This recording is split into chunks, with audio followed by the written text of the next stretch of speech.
Hello everybody, I can't believe I'm back again. Welcome to Sex in Your 60s.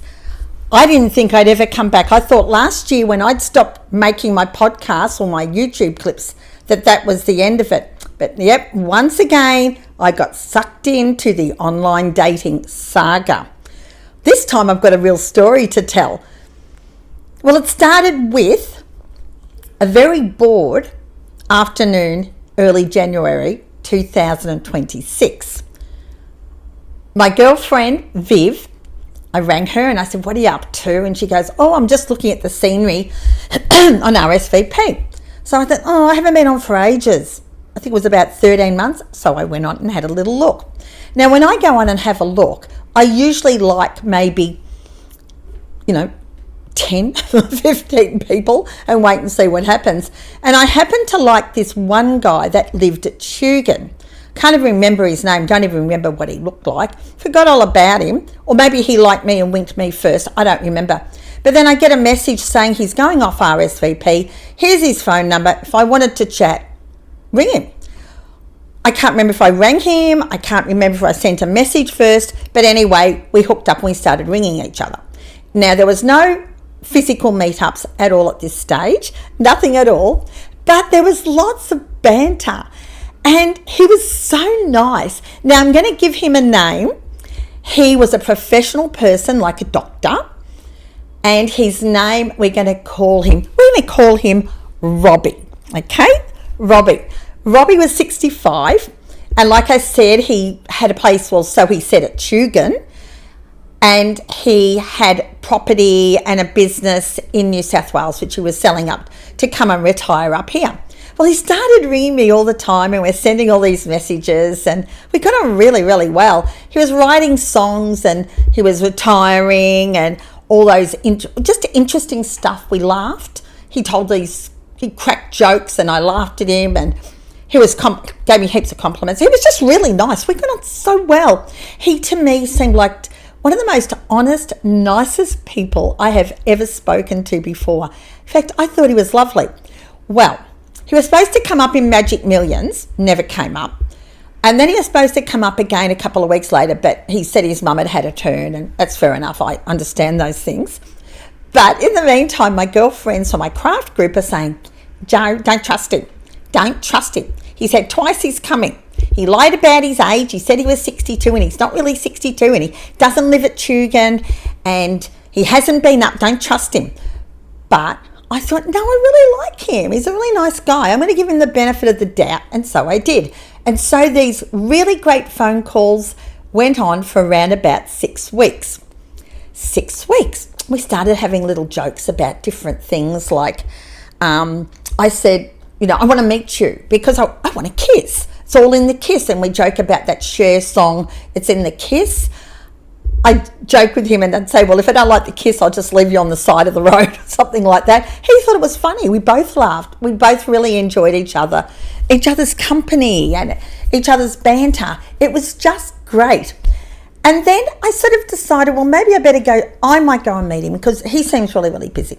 And I was thinking more on those terms when he came out with his coming to the Gold Coast. Well, I'll tell you the truth, I got a real shock because I wasn't prepared for that. I really liked our talking on the phone and our FaceTimes. I loved FaceTiming and seeing his cute little smile and his sweet little face. But when it came to that he was coming up here, I'm like, oh God, what the... Oh well, better just ride with that, Joanne. I'm too polite to say anything. And I thought, I've got to know him. He's really, really nice. Anyway, he sent me a photo of flights that he was getting. He said, are you available? Will you pick me up? I said, yeah, no problems. I'm available. I'll have that day free for you. And then he told me he was like, I said, what do you eat? What do you eat? And he said, well, he's lactose free. So I went shopping and I bought some lactose free cheese, sent that over to him. We had a little joke about that. He said, he doesn't eat breakfast. And I said, well, who said you're staying for breakfast? And he said, well, I'm just getting in early. So we had that little cheeky banter. After that, there was a few little messages really referring to his work, and that was fine, and then nothing. So he didn't ring me that night, and I thought, well, maybe he's worked really, really hard. I'll give him, fine. He didn't ring me, no big deal. Next day came, I messaged him in the morning, no reply. I waited all day, nothing happened. Nighttime came when he usually rang me, nothing happened, no call. So that got us to Wednesday. Thursday morning, I thought, oh God, wonder what's happening. Wonder if he's really going to come. What's going on? So I actually rang him, but there was no answer. I messaged, no reply. I'm such a friggin' dickhead. I should have caught on to this. I suppose maybe I was just being scammed. I don't know. Anyway, no. By Thursday, there was no reply. Friday, I saw he posted on Facebook, so I commented him and said, hey, where you been? He goes, oh, I'll ring you tonight, Joe, and sent me a kissing emoji. Never got the call Friday night. Saturday, he was supposed to arrive, and there was no way I was ever going to get out of bed and drive down to the airport. No, stuff that. So he never came. He never called me. It was just silence. Absolutely silence. Nothing. End of it. And I'm like, what the? How friggin' rude. He was a guy that was so polite that kept on saying that his mother brought him up the right way. I wonder what she'd say about this. Rude. Anyway, I'm over it in any case. It's no big deal. I think I was more shocked that he would be so rude, and he ghosted me. This is called ghosting. All my girlfriends are saying he ghosted you. So I'm thinking to myself, what's this bloody ghosting?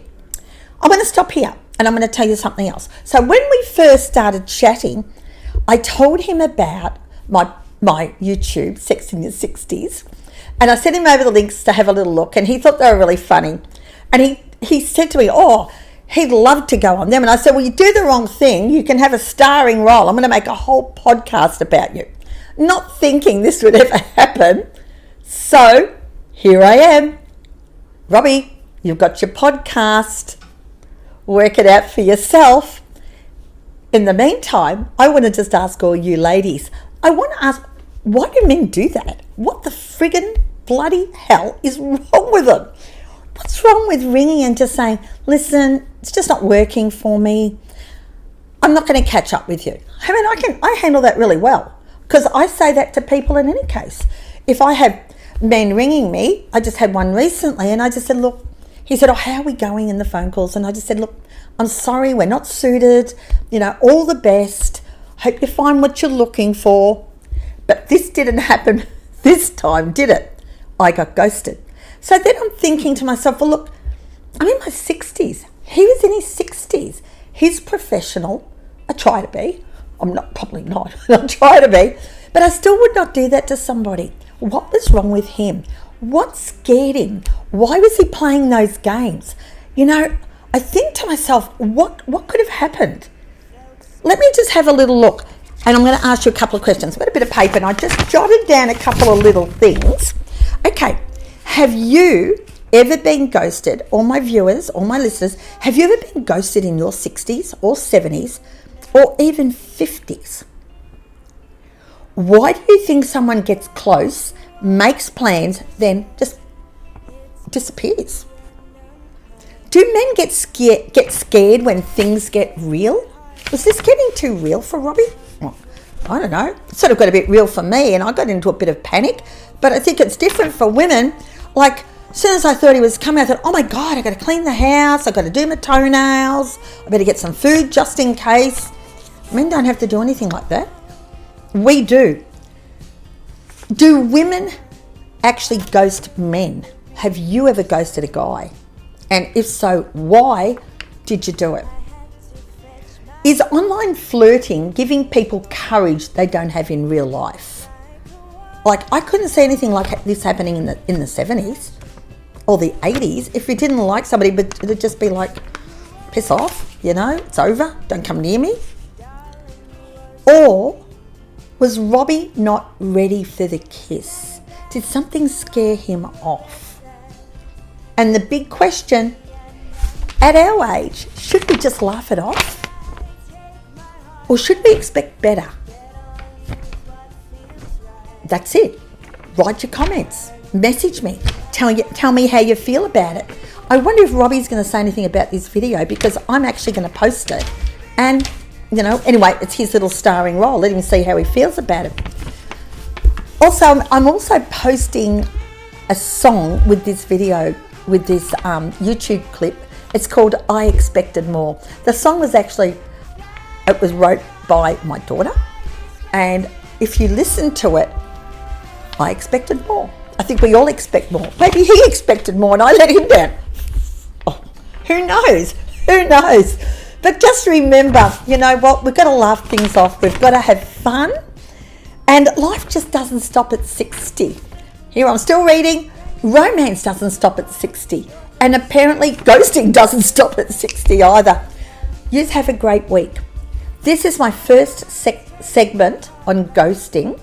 I'm going to have another segment. So I think I'll probably do 3. And we're going to discuss what ghosting is all about and what went wrong with Robbie. What scared him? Why did he do it? But anyway, you have a great week, everybody. And I'll speak to you again soon.